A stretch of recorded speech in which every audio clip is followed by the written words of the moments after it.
Bé, doncs ja sabeu que avui la CUP no hem assistit en aquesta escenificació de la recent voluntat que té l'estat espanyol de comprometre's pel futur dels Jocs Mediterranis 2017 que se celebraran el 2018 i que en comptes d'assistir-hi hem fet arribar aquest ram de flors amb aquests lliris tan bonics juntament amb una nota on s'hi podia llegir cortesia de la CUP de Tarragona perquè pugueu seguir duent un lliri a la mà i que us segueixin prenent el número des de Madrid. Amb aquests jocs ja heu fet història. Rebeu una salutació ben afectuosa. Això ho hem fet arribar a l'alcalde. Sembla que no li ha agradat perquè ens ho ha retornat.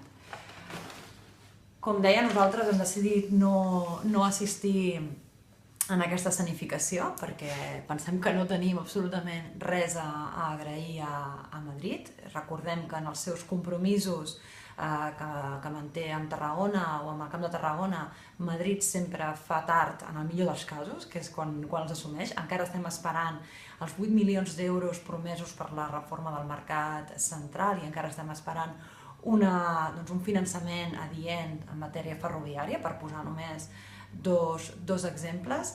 I bé, per tot plegat nosaltres entenem que en cap cas havíem d'anar a fer absolutament res en aquesta escenificació.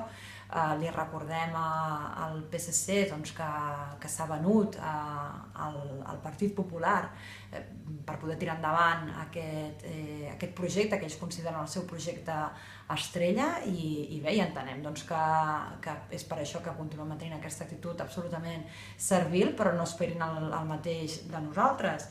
I bé, des de l'esquerra independentista mai no hem esperat absolutament res de Madrid, molt menys ara en ple procés d'independència i encara menys per un esdeveniment al qual s'hi hauria d'haver renunciat fa molt de temps, començant pel 2011 en plena crisi econòmica i acabant pel passat novembre de 2016 abans de fer el ridícul de l'ajornament. I bé, nosaltres sempre hem denunciat que aquests Jocs Mediterranis en cap cas responen a les necessitats reals que tenim a la ciutat, que són moltíssimes i que no es resoldran amb aquest esdeveniment esportiu.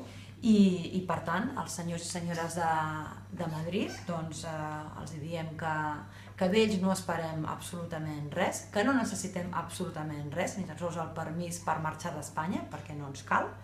I si de cas, com a molt, els convidem a que s'enduguin aquella monstruositat que ens van construir a la platja del Miracle, aquella plataforma amb 4 tones de ciment, i els senyors i senyores del govern municipal, del PSC, amb els seus socis del Partit Popular i el senyor Prats, juntament amb l'oposició que ha fet possible aquest desgavell dels Jocs Mediterranis, només ens queda felicitar-los de tot cor perquè realment amb aquests jocs ja han fet història.